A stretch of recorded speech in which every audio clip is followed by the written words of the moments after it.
Buddhang saranang gacchami,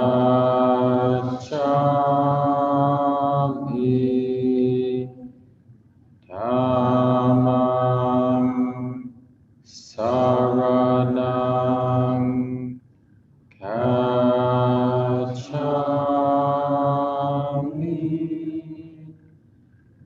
sanghang saranang gacchami,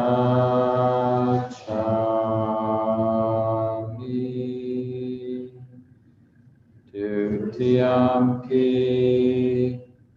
Buddhang saranang gacchami,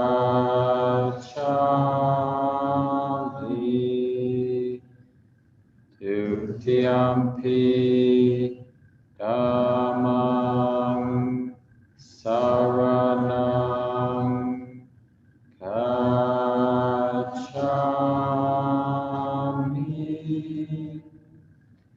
dutiyampi sanghang saranang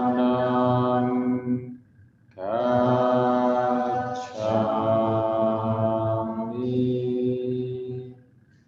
tatiyampi Buddhang saranang gacchami,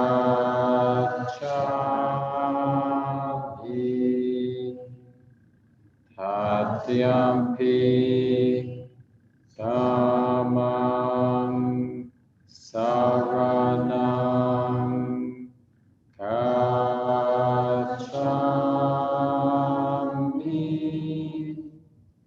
tatiyampi sanghang saranang gacchami.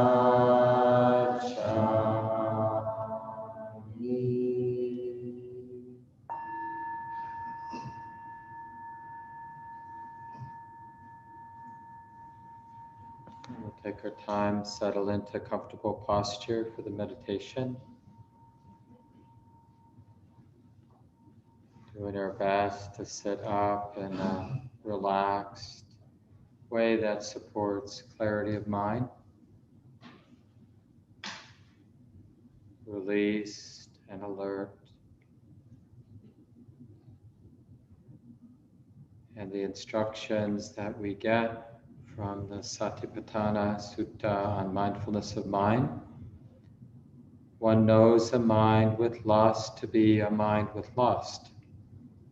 One knows a mind without lust to be a mind without lust.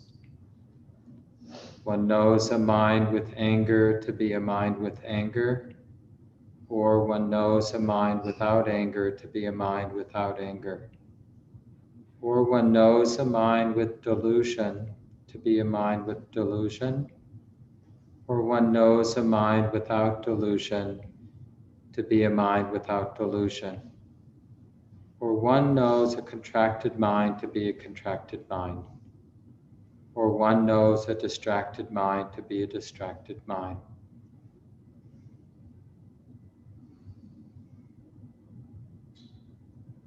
So each of us in our own way, we can resolve or aspire to that skillful fluency in terms of the mind knowing the mind. How's the mind?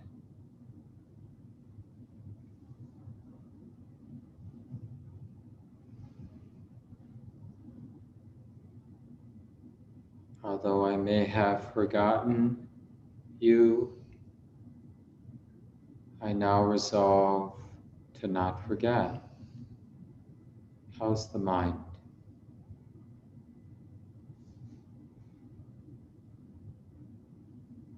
The mind, this mind here, is the mind that is knowing the experience of sitting and the experience of breathing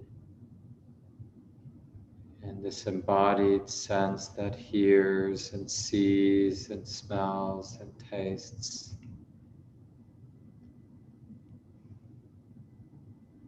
So we can begin in this more concrete or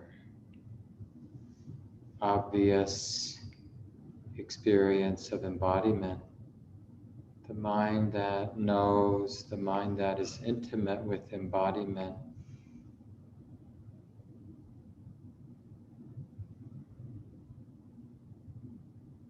And we'll review the earlier satipatthanas, the mindfulness of body. As we said, the mind sensitive to the body, just as it is. And we can clarify this knowing of the body, realizing that it's neither beautiful nor ugly. It's just the body being known. It's just what it is. And this river of sensation that we're feeling here in the sitting body, in the breathing body, this river of sensation, the hardness or the softness, the stillness or the movement, the warmth or the coolness, heaviness or lightness. So whatever the particular elements, the particular characteristics of our experience of embodiment, this flow of sensation,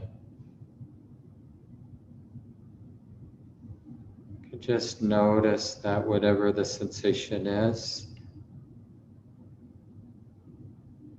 it's not really unique. Any hardness or warmth or any other element that I might sense in the body is very similar to the hardness or the warmth or coolness or movement that others might experience in the body.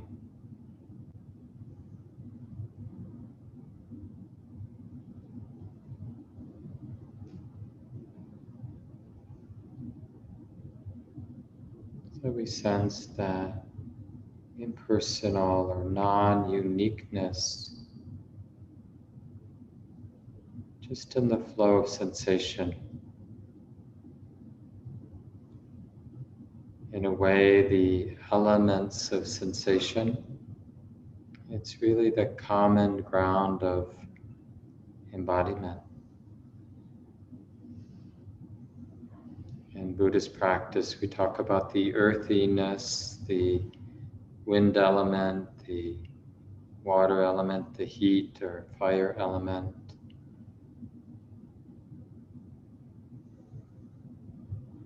We're just realizing how universal this experience of sensation is right now. Not really unique or special to us, to me.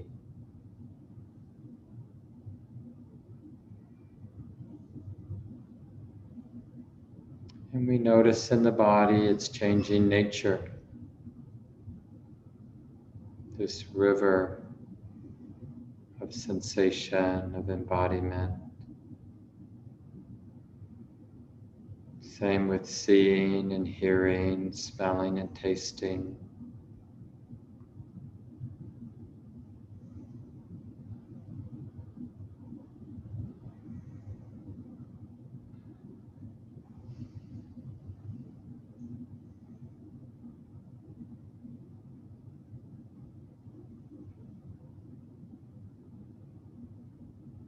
This experience, ongoing experience, opening to embodiment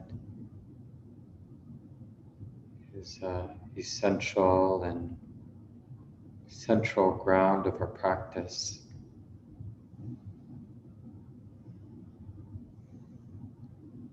And right here in the moment, right here in the middle, is also another related river of feeling.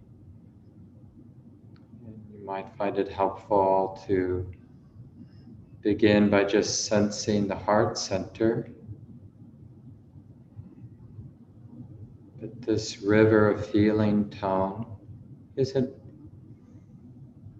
specific or defined by the heart center, but it's just a beginning way to realize it feels like this now. The feeling tone, the pleasantness or unpleasantness, or the neutrality of the moment. It feels like this now.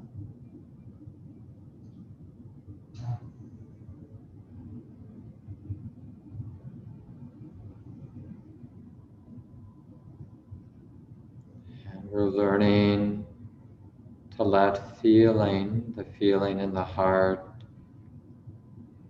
the feeling tone in the heart, we're allowing it to move, to change.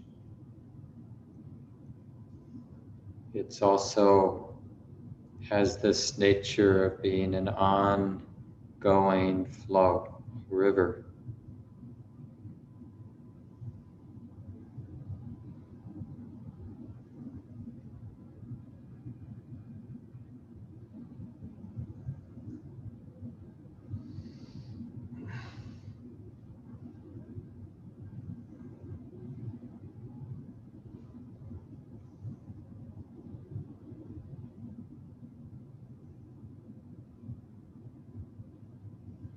So in order to be mindfully aware, we need this ongoing relationship to the river of embodiment, the 5 physical senses, just as they are in motion. And this river of feeling tone, the underlying feeling tone with each and every experience, always in motion, changing.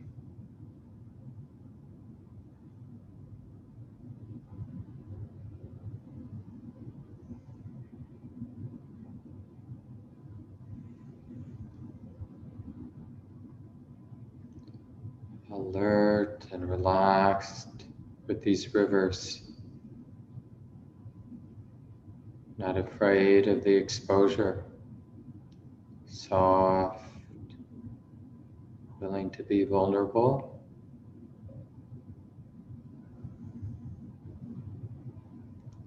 willing to feel what's here to feel.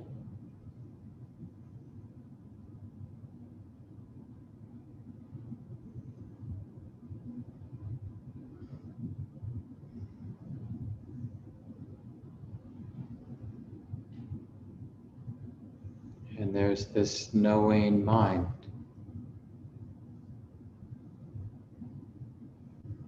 Colored by greed or not colored by greed. Colored by aversion, irritation, anger, or not. Deluded, distracted, or clear.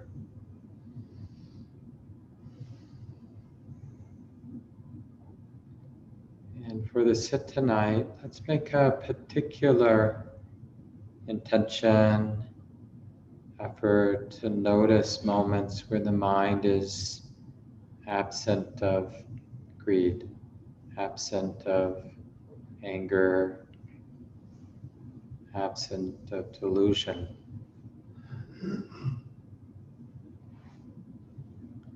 It's just a matter of being curious.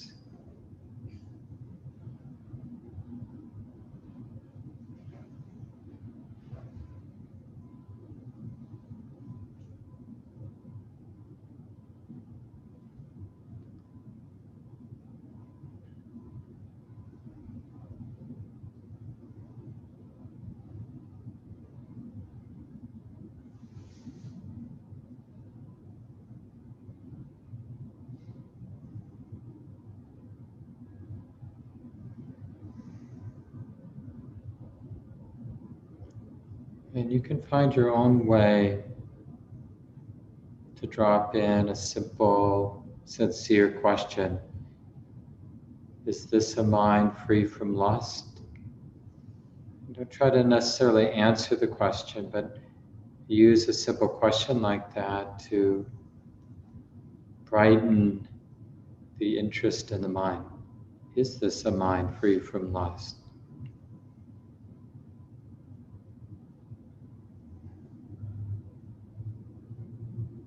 Is this a mind with kindness or with anger?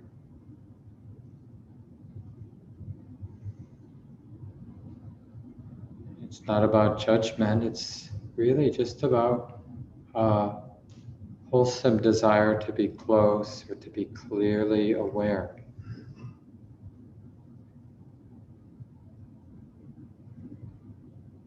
Is this a contracted mind, a heavy, sleepy mind? Is this a restless, distracted mind? Or not? So continue in silence for a while. Just find your own way to bring this curiosity, even as you continue to be aware of embodiment in the river of feeling tone. And just also include this interest in the mind itself. How's the mind?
So we're practicing or resolving to be interested in how the mind is. How's the mind?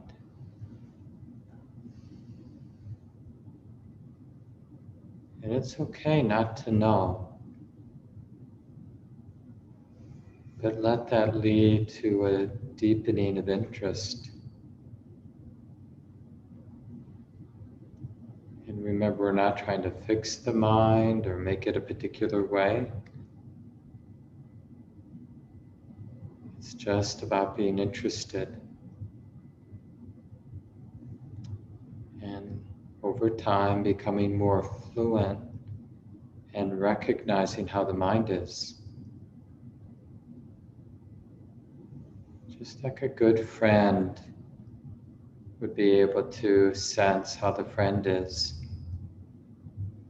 we should be able to sense how the mind is.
Remember, we don't have to lose this sense of embodiment. In a way, we're learning how to be interested in the mind that is sensitive to the body.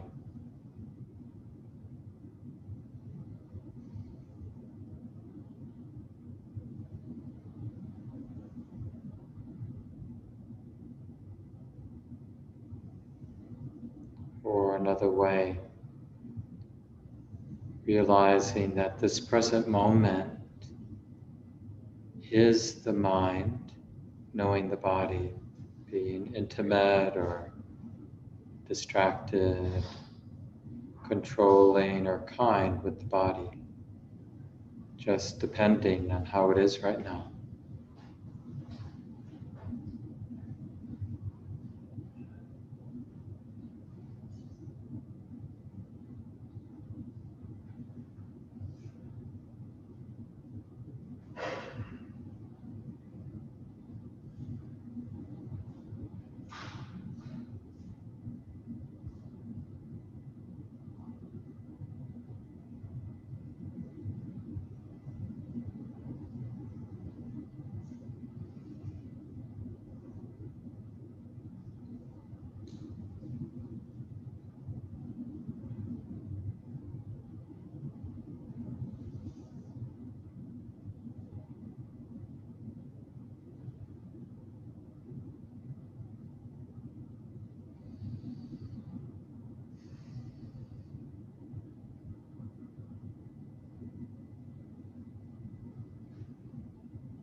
Take a moment, stretch the body.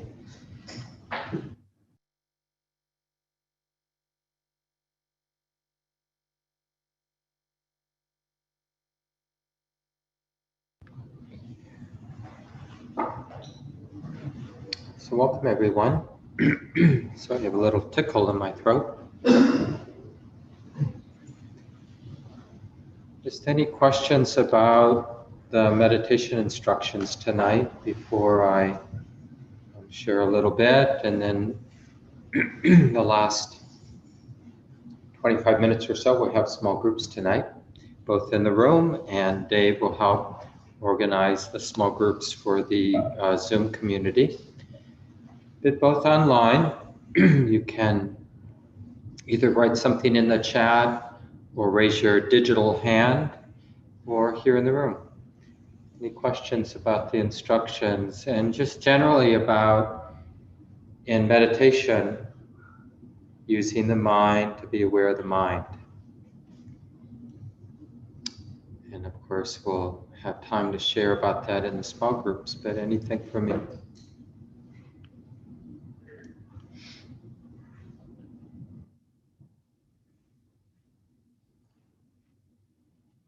Good. Well, I'll take that as a good sign. We'll see.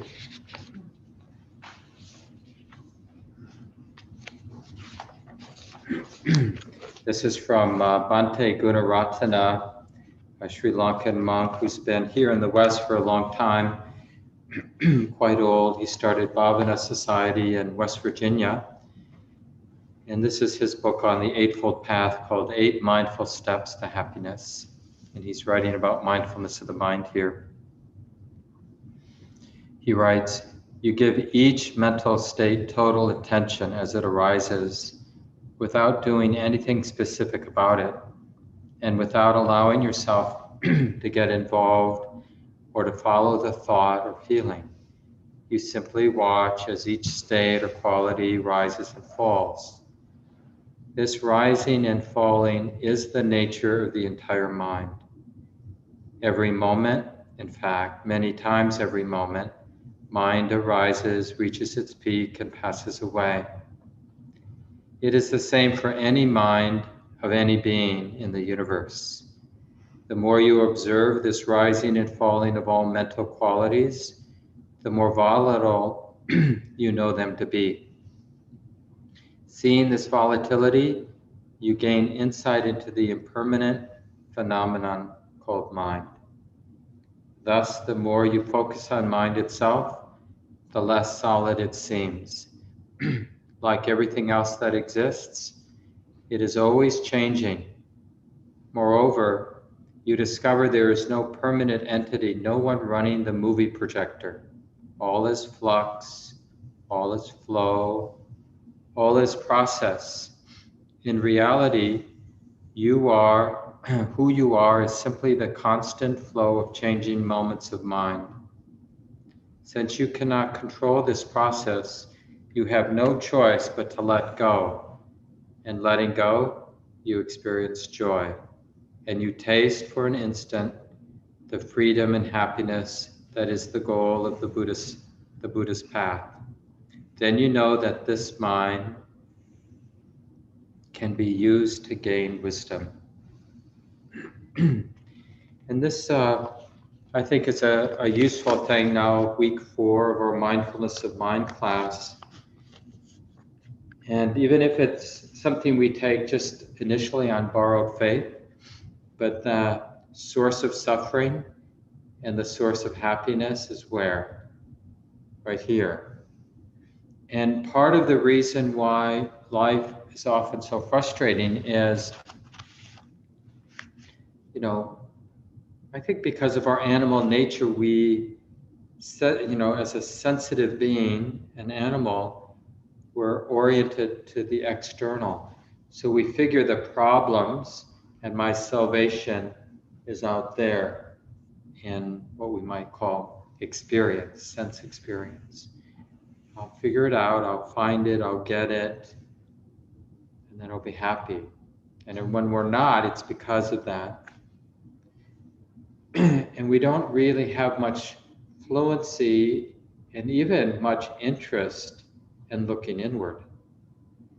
And therefore we get this endless samsara. And I'm sure some of you know, the Buddha talks about the endlessness of samsara in pretty graphic ways. How inconceivable it is, the beginning of this whole mass of suffering. Beings like you and me, suffering, not wanting to be suffering, wanting to be free from suffering, but doing exactly what perpetuates suffering. Right? That's what samsara is. And it's really related to this arrogant presumption that the problem has to do with the external experience. And I'd even put my mind out there too in a funny way. It's like, oh yeah, this aspect of my personality, this thing with my body. So even my personality, what's going on in my body, that gets in a sense externalized. We don't really look within the mind that's knowing. The Buddha says, there is one thing, O practitioners, the not seeing of which keeps you bound, unfree. What is this one thing that you are not seeing? It is suffering, or suffering in the end of suffering. And the Buddha is pointing out instructions say, it's our gift, or the gift from the Buddha, the legacy we get from being fortunate to connect with these teachings is, it's here.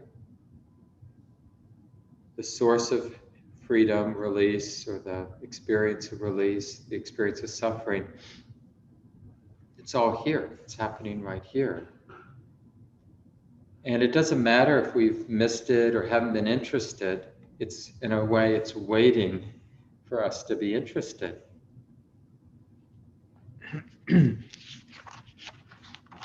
Many of you have heard this many times, but it's worth repeating this beginning of this ancient collection of Buddhist verses from, it's called the Dhammapada. All experience is preceded by mind, led by mind, made by mind. Speak or act with a corrupted mind, and suffering follows as the wagon wheel follows the hoof of the ox. All experience is preceded by mind, led by mind, made by mind. Speak or act with a peaceful mind, and happiness follows like a never departing shadow.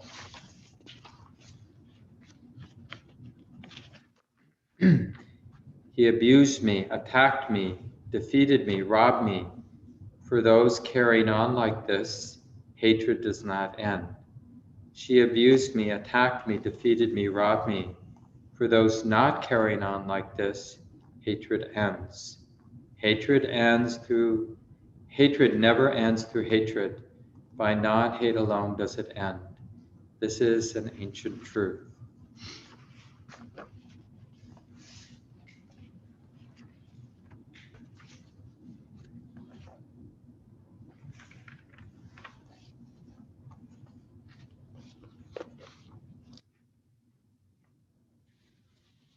So this is our predicament, and starting next week, week 5, week 6, we'll look at the second part of this Satipatthana, mindfulness of mind, where the Buddha is really talking about the development of samadhi. So the first part is just that basic fluency. Is this a mind with lust or without lust? Is this a mind with hate or anger or without it? A mind that's deluded, a mind that's not deluded, a mind that's contracted or heavy or dull, a mind that's restless or not.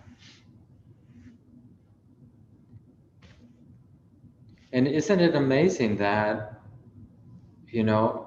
that we don't actually say this, we're not really aware of this, but when we look back in hindsight, I mean, the mind is all over the place all day long. in these different ways of relating.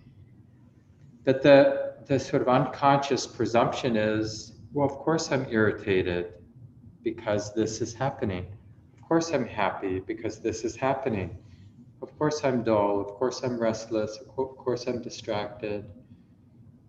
So it never occurs to the mind to get interested in those colorings, let's say, or those filters, because there's this presumption that when experience is this way, of course the mind is this way, is relating in this way. And this inattention to the mind is what's truly remarkable. I think I read this week one from this Indian saint of the last century, Nisargadatta, very well known. Lived, I think, into the 70s, maybe even the 80s. Nothing is dense except the wall of inattention. Right? So being trapped in our repeated cycles is only due to the lack of attention. It isn't like there's this soundproof or whatever wall that keeps us from observing or getting to know the mind. It's just that we're not inclined to look, to be interested. And I might have shared this quote too earlier in the course from Hannah More. The ingenuity of self-deception is inexhaustible.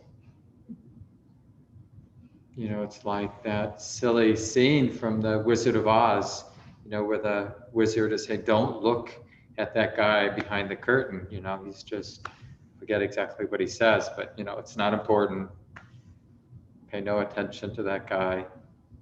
And it's a little bit like that, hey, this is you don't need to look, you don't need to be interested. And I was sort of expecting, after the sit, and I asked, does anybody have any questions about the meditation instruction? It's sort of, and I'd recommend in your small groups to really share a little bit about what is that experience for you of doing your best to get interested in the mind. What gets in the way? What seems helpful? And especially like you might notice that there's some deflection, like it seems like there's a sincere interest to know the mind, but it's like something gets deflected off.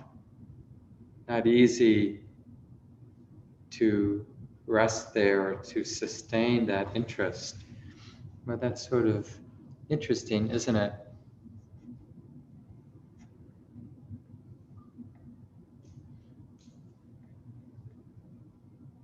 And just to observe that world-creating aspect, reality-creating aspect of the mind. We can observe it in others, like those of you who've had children, and how they can manufacture this wonderful playland of some fantasy or some game, right? It's just this whole world, and it might be they're just playing with a rock, but it's a special rock or whatever. And the same thing kids, it's not just kids, of course, can completely manufacture a hell realm for themselves. Mommy doesn't like me anymore. Mommy won't let me do what I want to do or whatever. And really feel tortured by life. And so this is, just to be interested now, like how's the mind now?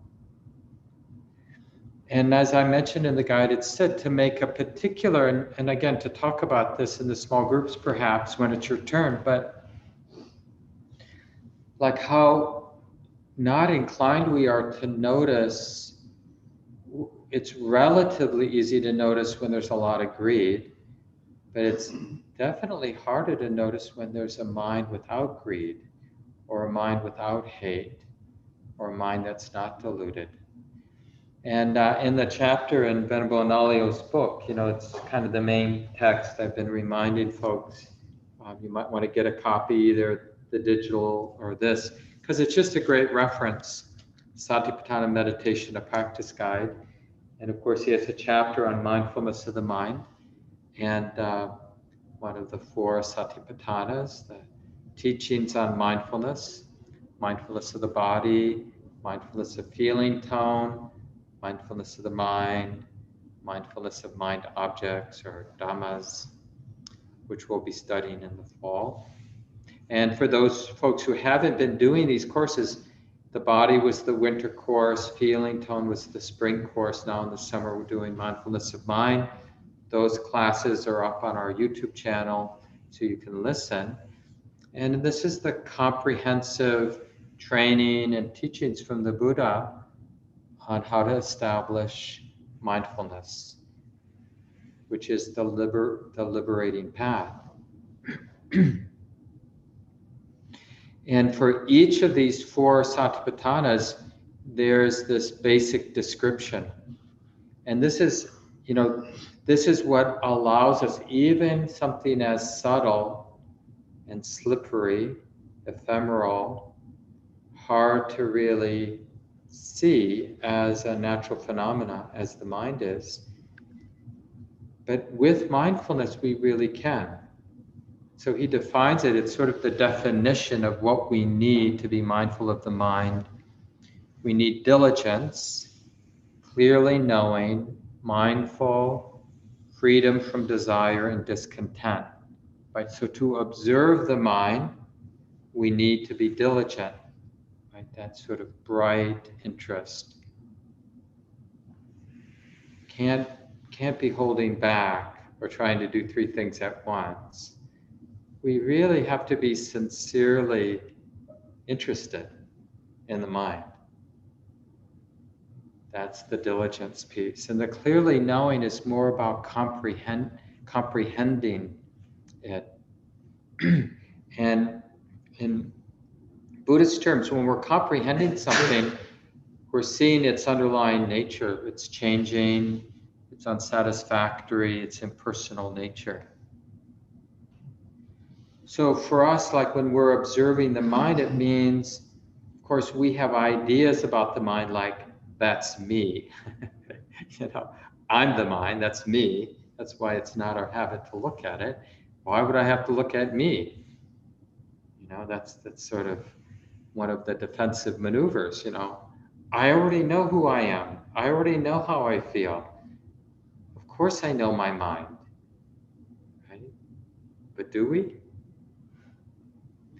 So that clearly knowing means, it really has that sense of humility. Like I want to see the mind as a natural phenomena, not in terms of what I think or what I've been programmed to think about my mind or the mind, but to observe it in this subjective sense. And that's key. It's like, one of the things I should have said right at the beginning of the course, it's like, what you think the mind is has really no value for this course. Because it isn't about what we think, it's about what can be directly observed when the mind is diligent, clearly knowing. Mindfulness here in a more technical sense means this moment-to-moment tracking. Or another way, mindfulness, its more technical definition is keeping the mind in mind, or not forgetting it, right? Like this is a good technical definition of mindfulness. Mindfulness is that part of the mind that knows what's relevant, like in the scope of the present moment, knows what's relevant to keep in mind. So that's one of the aspects of mindfulness. It knows what's relevant. we could be sitting here through the whole course. Those of you online can't see Charlie's lime green shirt, but it's sort of like maybe that color just gets our attention and we keep it in mind. Oh, lime green looks like this. But that's not a very useful thing to keep in mind. Like keeping that color in mind won't lead this mind to see what it needs to see in terms of the causes for suffering and the causes for release. But keeping in mind how my mind is relating, what filters are governing the mind and its perceptions, whether the mind is settled or not, and what are the consequences when the mind is settled. What does that allow? What does that set in motion? When the mind is distracted, what does that allow and set in motion? That's something relevant to keep in mind. So there are a lot of aspects of the present moment that, aren't really that relevant in terms of learning about what we really want to learn about, suffering and the end of suffering. So that's right at the beginning of the Satipatthana Sutta, the discourse on mindfulness.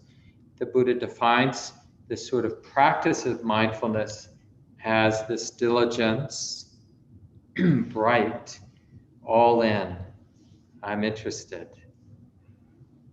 And clearly knowing, this comprehending, seeing curious about the underlying nature, and this aspect of mindfulness of remembering what's the most relevant thing to keep in mind here. And this last piece, freedom from desire and discontent, gets picked up in this refrain. I don't know if people remember, but for each reflection or meditation practice, and there are a number of them depending on how you understand this sutta, but like at least 7 instructions, like in the mindfulness of the body, there's the 32 body parts, and using the elements and using the corpse meditation as a way to clarify our understanding of mindfulness of body. So that's 3 right there. So for each of these instructions that the Buddha gives, he has this refrain, and I'll just read it here. So you can think of it with each of the different categories of practice, whether it's body or feeling tone or mindfulness of the mind. I'll do it in terms of mindfulness of the mind. In regard to the mind, one abides contemplating the mind internally or externally, or both internally and externally. So that's one piece of the refrain. The second piece, or one abides contemplating the nature of arising in the mind, or one abides contemplating the nature of passing away in the mind, or one abides contemplating both arising and passing in the mind. That's the second piece. And the third piece, or mindfulness that there is a mind, is established in one just for the sake of bare knowing and continuous mindfulness. And one abides independently, not clinging to anything in the world. Right? So in regard to the mind, one abides contemplating the mind, internally and externally. That's the keeping it in mind. We're doing, like for these 6 weeks, when you're sitting, whenever you remember during your daily life, there is a mind. There's a mind internally, externally, right? We can learn, indirectly, all the minds. Mind. Just imagine, because, as a sexual being, we often go through our day sort of noticing attractiveness and the absence of attractiveness, or as a social being, trustworthy person or not so trustworthy person I'd like to get to know, person I don't want to get to know, person I want to impress, person I don't want to impress. But imagine if we went through the day, all day long, formal time when we're sitting, informal time the rest of the day. And, oh yeah, minds. Here a mind, there a mind, everywhere a mind. I mean, we would have learned a thing or two. And that the thing about the mind, the most relevant thing about the mind, is the arising and passing. Grumpy mind. Oh, grumpy mind's gone. Happy mind. Oh, happy mind's gone. Dull mind. Clear mind. Restless mind. And the same thing with your partner and the other people around, indirectly, not directly, just the sense, oh, it's a different Jim. When I saw Jim coming in, it was that Jim. This is a different mind. Rising, passing, rising, passing. It's not just one Jim or one Mark or one Lori. They're just mind moments, rising and passing. And that's really powerful to observe. And then the last piece, again, or mindfulness that there is a mind is established in one just for the sake of bare knowledge and continuous mindfulness. So we're not even trying to figure anything out or see things. We're just, like the practice here in the most subtle way, in the most transforming way, is just to be free with mind. And one abides independently, not clinging to anything in the world. Oh yeah, the mind's this way, the mind's that way, your mind's this way, your mind's that way. What does freedom look like when there's just a bunch of minds doing what the bunch of minds do?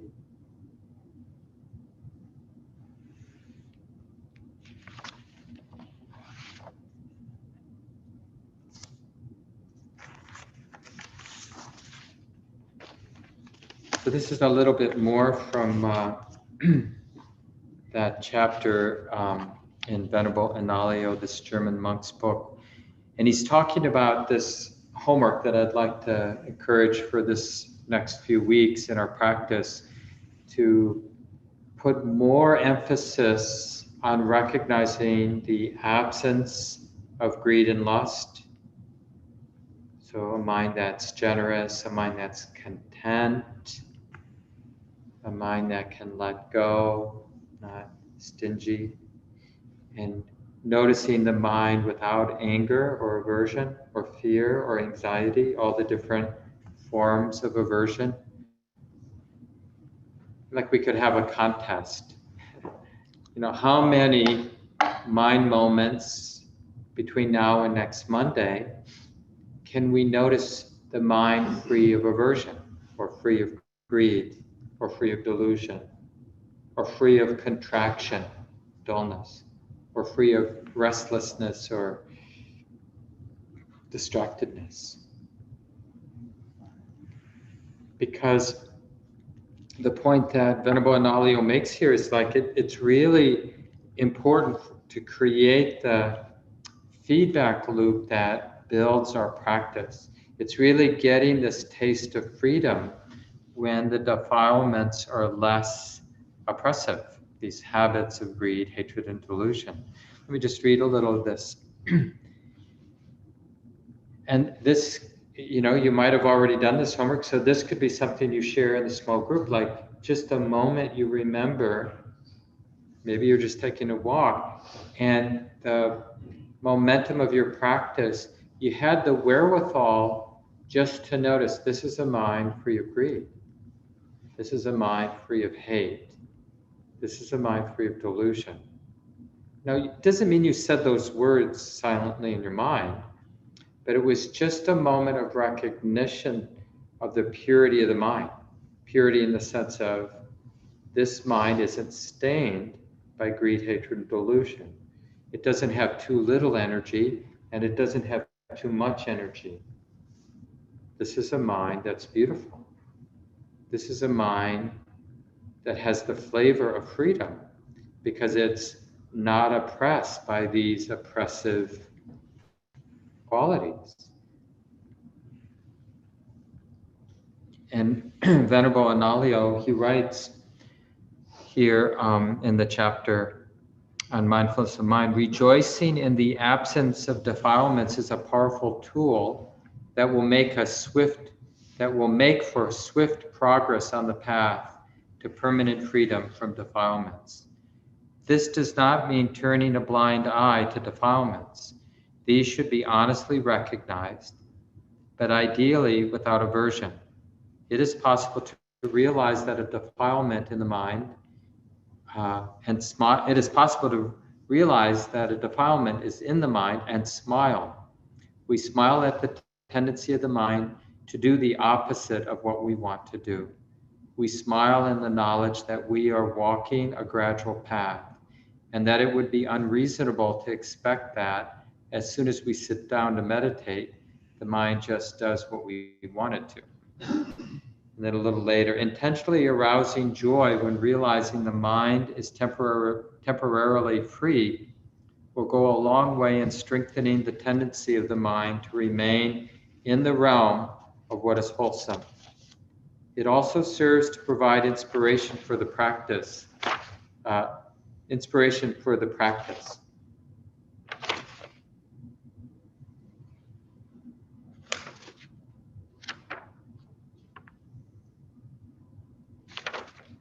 I'm missing a word here. It will make meditation so much more attractive and turn it into something that we look forward to, instead of being something done out of a sense of obligation. Moreover, it also offers a foretaste of the final goal. The final goal is purification of the mind from all defilements. Instead of remaining an abstract concept, through recognition of the pleasant condition of the mind that is temporarily free of the defilements, we can have a direct experience of the aim of our practice. And I think that's just generally an essential pointing out instruction for us, those of us who are interested in the Buddhist teachings, that a lot of the progress, like waking up, is a realization not so much of what's here and now, but what's gone. Oh, neurotic, oppressive tendencies of the mind are gone. Because we don't make the peace that we talk about is really the peace that arises when something that is gone. And I know a lot of you know this, but nibbana, freedom, is really pragmatically defined in the Buddhist text as the cessation of craving. Craving is gone. Or as Ajahn Chah talks about, the experience of awakening as realizing this heart free of grasping. What is the heart that's free from grasping?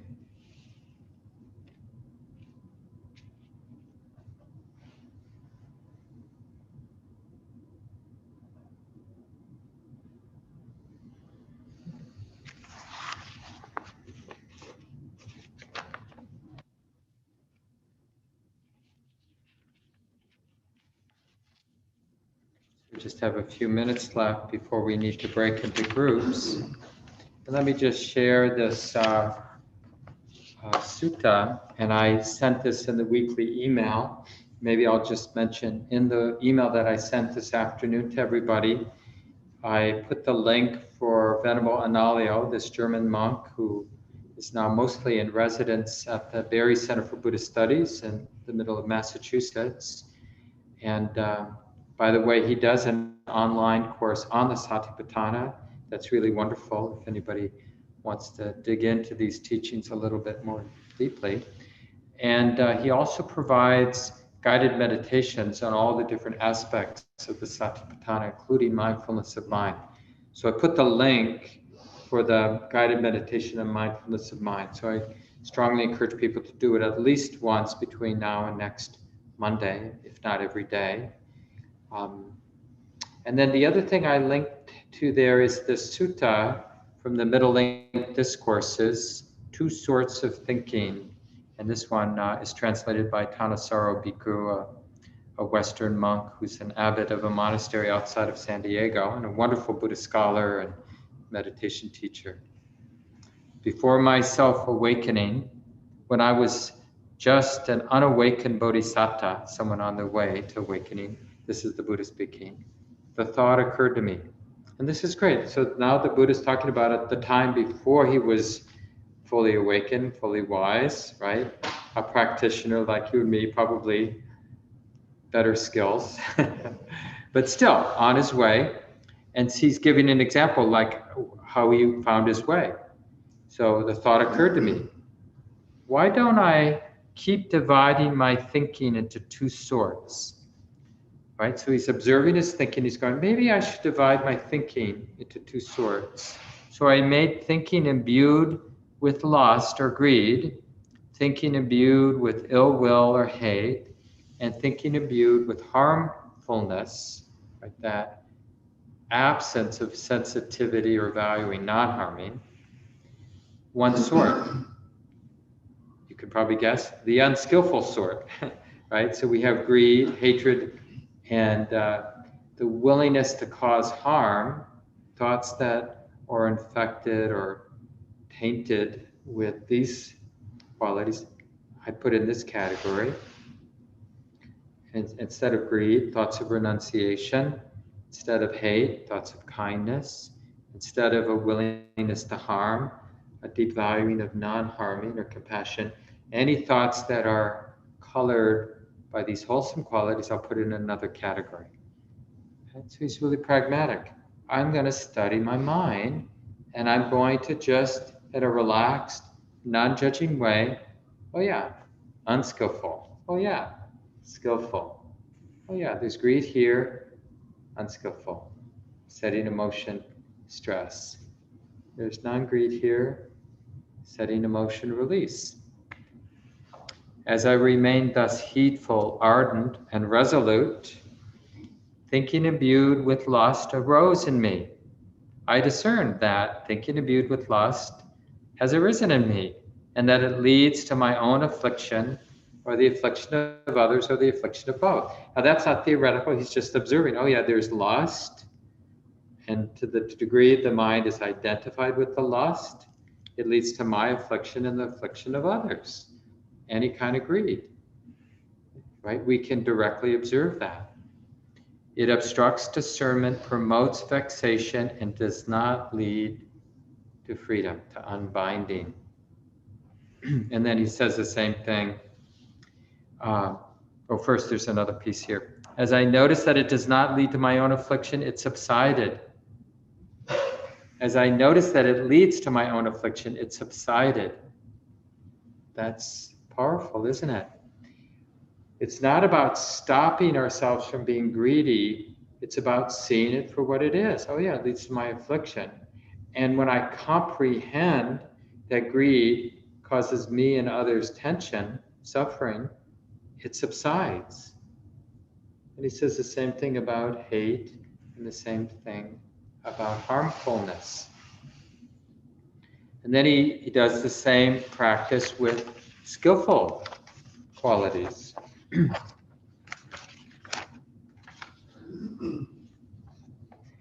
As I remained thus heedful, ardent, and resolute, thinking imbued with renunciation, with non-ill will or kindness, with harmlessness or compassion, arose in me. I discern that this skillful quality has arisen in me, and that it leads neither to my own affliction or to the affliction of others, or both.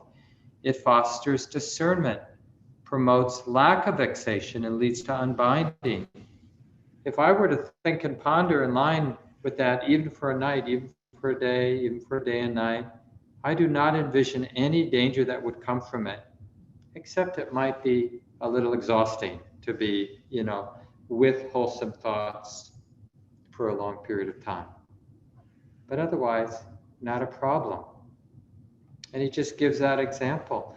And so this is something you can share in the small groups tonight, either here in the building or online with Dave in just a moment.